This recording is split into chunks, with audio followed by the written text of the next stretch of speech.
9 class science group के students, chapter number 1 हम कर रहे हैं और उसमें 1.3 भी आपने की है, जो कि बहुत ही लेंथी एक्सरसाइज थी। तो उससे कंपेयर अगर करें 1.4 को, तो ये थोड़ी सी उससे लेंथ में छोटी एक्सरसाइज है, लेकिन है बड़ी इंपॉर्टेंट, क्योंकि 1.4 अगर आपको क्लियर हो जाती है तो 1.5 और 1.6 आपके लिए सॉल्व करना बड़ा ही आसान होगा। तो चलते हैं क्वेश्चन की तरफ, सॉल्व करते हैं। क्वेश्चन नंबर 1 एक्सरसाइज 1.4 क्लास 9 लिखा है जी, which of the following matrices are comfortable for the product, या product of matrices is comfortable for multiplication. कौन कौन से मैट्रिसेस को मल्टीप्लाई कर सकते हैं? तो इसमें बेटा ये रूल याद रखें। फॉर एग्जांपल हमारे पास गिवन दो मैट्रिसेस हैं, 1 2 0 8 ए है और ये बी है, या इसका नाम कुछ भी ना लिखा हो 3 1 0 7। तो ये लेफ़्ट पे है, लेफ़्ट साइड के कॉलम और राइट साइड के रो, ये क्या होने चाहिए? इक्वल मीन बराबर। अगर ये दोनों बराबर हैं तो फिर इनको मल्टीप्लाई कर सकते हैं। यहाँ पे रो इसकी कितने, कॉलम कितने हैं? 1 और 1 2। रो कितनी है? 1 और 1 2। तो ये 2/2 इक्वल डायमेंशन है, इक्वल ऑर्डर है, तो इसकी मल्टीप्लिकेशन कर सकते हैं। ठीक है जी, 2 हमारे पास है, ये हो सकती है। 3 में 1 कॉलम 2 रो है, नहीं हो सकती। इसी तरह से 4 में हमारे पास, ये मैं यही आपको बता रहा हूँ, आगे सॉल्व किए हुए हैं तो यही बता रहा हूँ, ये इक्वल है, इसके कॉलम 2 हैं, इसके रो 2 हैं, ये भी मल्टीप्लिकेशन हो सकती है।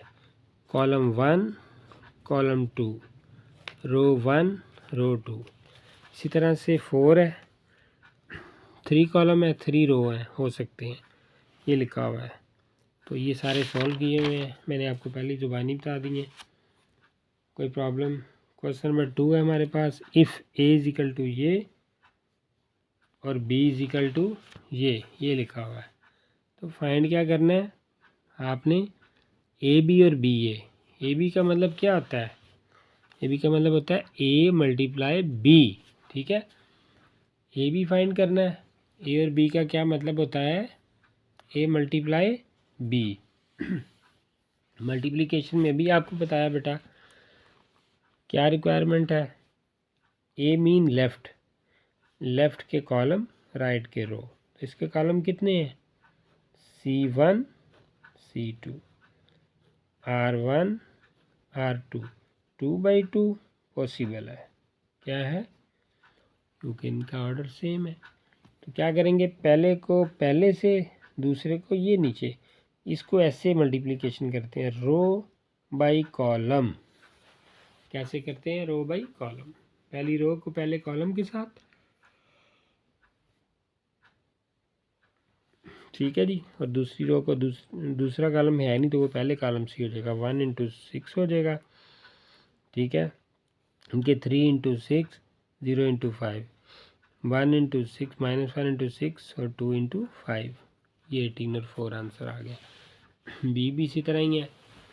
ठीक है जी, अब क्या करना है, इसको इधर रखना है, इसको इधर। तो इसके कॉलम 2 हैं, इसके रो 2 हैं, तो ये भी इससे मल्टीप्लाई हो सकता है। कैसे हुआ है ये आपके सामने है, यानी कि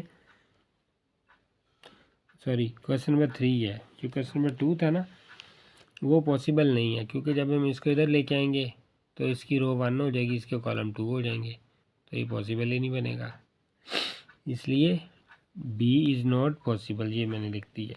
आपकी सहूलत के लिए पहले मैं सारे क्वेश्चन सॉल्व करता हूँ, ताकि आपको आपकी वीडियो बहुत लेंथी ना हो जाए, एक एक्सरसाइज को 5 वीडियो में ना बने, एक में ही बने।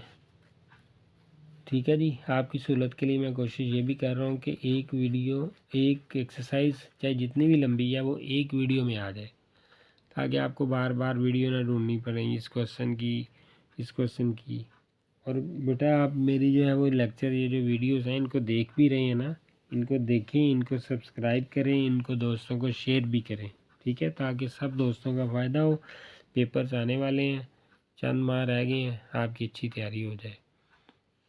फाइंड करना है प्रोडक्ट, तो पहले इसके कॉलम 2 है, रो 2 है, यहाँ से स्टार्ट करते हैं। ये मैंने यहाँ तक क्वेश्चन लिखा है। ठीक है जी, तो 1 × 4 2 × वही जो पीछे आपको काम बताया था सेम वही है। इनकी ये प्रोडक्ट किया, इसका ये आंसर आ गया, इसका ये एक एक लाइन का आंसर है। ये थोड़ा सा लेंथी है। क्वेश्चन नंबर 3 आ गया हमारे पास, फाइंड द फॉलोइंग प्रोडक्ट। ये भी लेंथी नहीं है, बस ये पहले क्वेश्चन लिखा है हमने। इसको क्या कॉन्सेप्ट होता है ये याद रखिएगा कि पहला रो पहला कॉलम, इस तरह से इसको मल्टीप्लाई करवाना होता है। मैंने हाईलाइट कर दिए, पहला एलिमेंट है इसके साथ, ये इसके साथ, ठीक है। ये आ गया 1 × 4 प्लस फार्मूले का लगता है, याद रखना, यहाँ भी ये सारा, और दूसरा 0। उसके बाद फिर पहले के साथ दूसरा ये आ गया, ठीक है, यानी कि 1 के साथ 5 और 2 के साथ 4। इसी तरह ये सारा इसकी मल्टीप्लिकेशन की, प्लस माइनस आप कर लेंगे ना, इसमें तो कोई प्रॉब्लम नहीं है। आगे है जी, multiply the following matrices. Question number 4। ये मैंने पहले बताया कि इतनी ज़्यादा लेंथी जो है वो एक्सरसाइज नहीं है। इसके अंदर सिंपल वही कॉन्सेप्ट है जो हमने पहले क्वेश्चन में किए हैं। मल्टीप्लिकेशन करनी है, ये सारी की सारी एक्सरसाइज में प्रोडक्ट फाइंड करना है या मल्टीप्लिकेशन करना है। तो मल्टीप्लिकेशन का बेटा एक ही रूल है, मैंने आपको बताया है, माइंड में है ना। लेफ़्ट साइड जो हमारे पास है, ये लेफ़्ट है ना, इसके कॉलम, और ये राइट है, इसके रो क्या होने चाहिए, इक्वल, बराबर। तो जहाँ पे बराबर नहीं होंगे हम लिख देंगे नॉट पॉसिबल, क्योंकि भाई ये कंडीशन अप्लाई होगी तो मल्टीप्लिकेशन होगी। तो इसी तरह से ये 2 कॉलम है 2 रो है, इनको मल्टीप्लाई करवा दिया हमने, ये आंसर आ गया आपके सामने है। ये तो आप इजी है ना काम, 2 × 2 = 4, 3 × 3 = 9, मुश्किल तो नहीं है। अगर फिर भी मुश्किल लगता है तो कैलकुलेटर पकड़े, जो लिखा हुआ सेम वैसे ही प्रेस कर दें, आंसर आ जाएगा। बी पार्ट इस तरह फैक्टर मल्टीप्लाई करवाया, ये आंसर आ गया। सी पार्ट है जी, इसमें कोई नई चीज़ नहीं है एक्सरसाइज में। जब तक प्रोडक्ट के क्वेश्चन चल रहे हैं तब तक समझ लें कि ये क्वेश्चन सेम चल रहे हैं, और इसने इस एक्सरसाइज में आपसे मल्टीप्लिकेशन करवानी है, या दूसरा टॉपिक है ट्रांसपोज का। तो फिलहाल मल्टीप्लिकेशन करते जाते हैं, ये सारी, ये इससे, ये इससे, फिर ये इससे, ये इससे, फिर ये इससे, और ये इससे, ये देख रहे हैं, ये मल्टीप्लिकेशन करके ये आंसर आ गया। डी पार्ट है 4 का, डी पार्ट।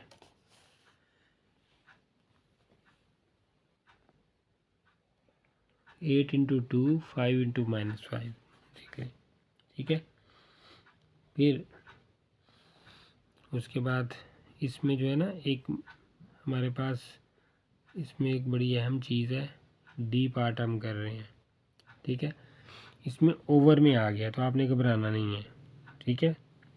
उसको उसी तरह से मल्टीप्लिकेशन करवा देनी है। ये 4 × 5 = 20 आ गया, 5/2 है, और ये देखें 16 - 20, और ये क्या किया, 20 आ गया, ठीक है।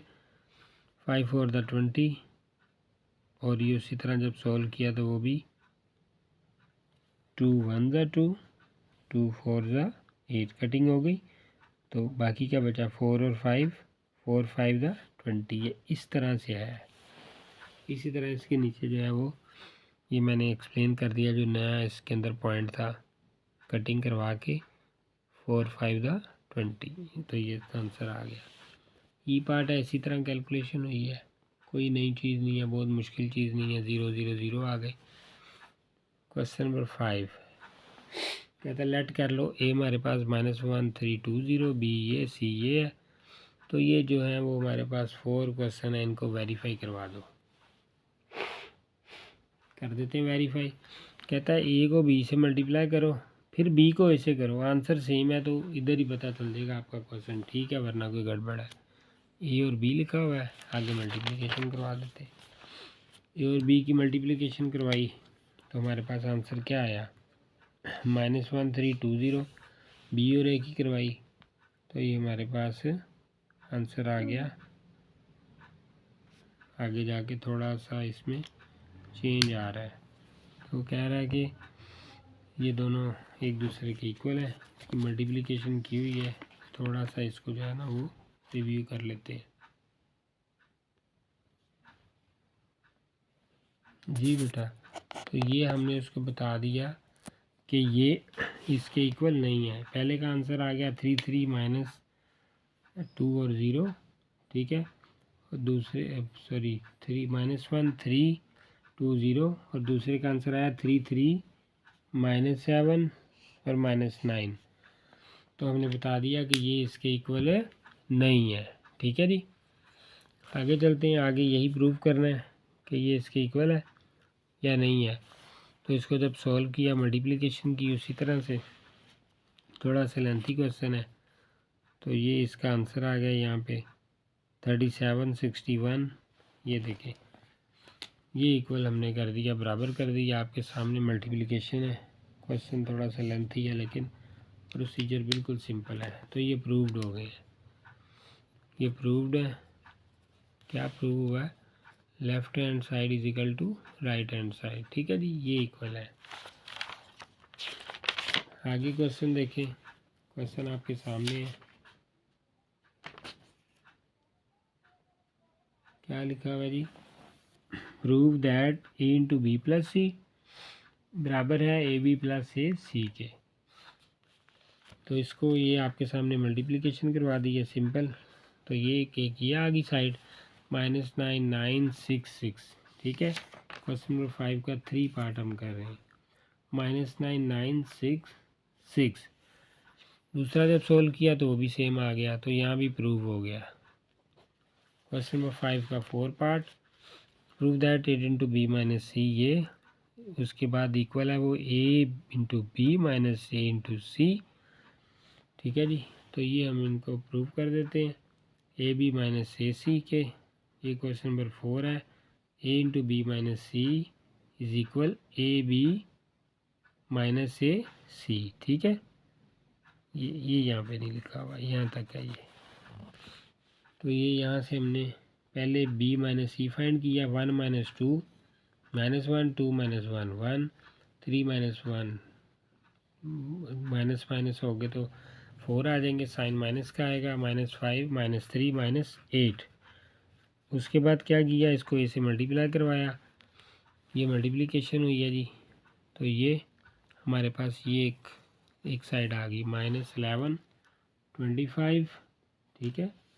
-11 25 2 -2 और 2, और दूसरी साइड जब हमने फाइंड की तो वो भी यही आ गई, ये आपके सामने है -11 -2 25 -2 और 2। तो ये भी प्रूव हो गई, सिंपल मल्टीप्लिकेशन है आपके सामने है, कोई नई चीज़ है ही नहीं। आगे जी, इसका 6 पार्ट है जी, find the matrices A B C, verify. क्या वेरीफाई करना है? लास्ट क्वेश्चन है, ए बी मल्टीप्लाई करें, उसका ट्रांसपोज ले लें, बी उसके बाद क्या करना है, बी का ट्रांसपोज लें और ए का ट्रांसपोज लें, दोनों को मल्टीप्लाई करें। 2 पार्ट हैं इसके। तो ये पहले मल्टीप्लिकेशन की है हमने, ये आ गया। अब ट्रांसपोज लेना है, इसकी मल्टीप्लिकेशन की तो यहाँ पे ट्रांसपोज ले लिया, -10 और 17। ये देखिए, ये ऐसे ट्रांसपोज लेते हैं, ये रो में था, इसको कर दिया कॉलम में, तो ये क्या आ गया, ट्रांसपोज आ गया। जी बच्चों, समझ आ रही है ना ये ट्रांसपोज कैसे लेते हैं, इसको इसमें चेंज करते हैं। तो इसी तरह से ये आंसर आ गया, -10 2 17 4, ये मैच कर गया इसके साथ। लास्ट पार्ट है जी 6 क्वेश्चन का, एक्सरसाइज के लास्ट क्वेश्चन का सेकंड पार्ट, लास्ट पार्ट लिखा हुआ है, बी सी का ट्रांसपोज, बी में बड़ा करके लिखता हूँ यहाँ पे, बी सी का ट्रांसपोज बराबर होता है सी का ट्रांसपोज मल्टीप्लाई बी का ट्रांसपोज। वही पिछले क्वेश्चन में काम किया था, ये हमने ले लिया बी सी का ट्रांसपोज और एंड पे ले लिया बी का ट्रांसपोज सी का ट्रांसपोज, ये मल्टीप्लिकेशन करवा दिया, तो ये दोनों बराबर हो गए। तो यहाँ पे ये भी प्रूव्ड हो गया कि left hand side right hand side के इक्वल है। बेटा ये थोड़ा सा जल्दी इसलिए काम किया कि ये तो समझ लें कि बेसिस है। एक्सरसाइज नंबर 1.5 और 6 असल में क्वेश्चन लॉन्ग क्वेश्चन वहाँ से आएंगे, यहाँ से कोई एक आधा क्वेश्चन शॉर्ट क्वेश्चन आएगा। और सिंपल मल्टीप्लिकेशन है, जब हम आगे इन्वर्स क्रैमर रूल से और इन्वर्स मेथड से फाइंड करेंगे एक्स वाई की वैल्यूज़, उसमें इन डिटेल बात होगी। ठीक है जी, तो यहाँ तक एक्सरसाइज ख़त्म हो गई। 1.4 एंड है। बहुत शुक्रिया, आपको समझ आया होगा, ना समझ आए तो कमेंट कीजिएगा। अल्लाह हाफिज़।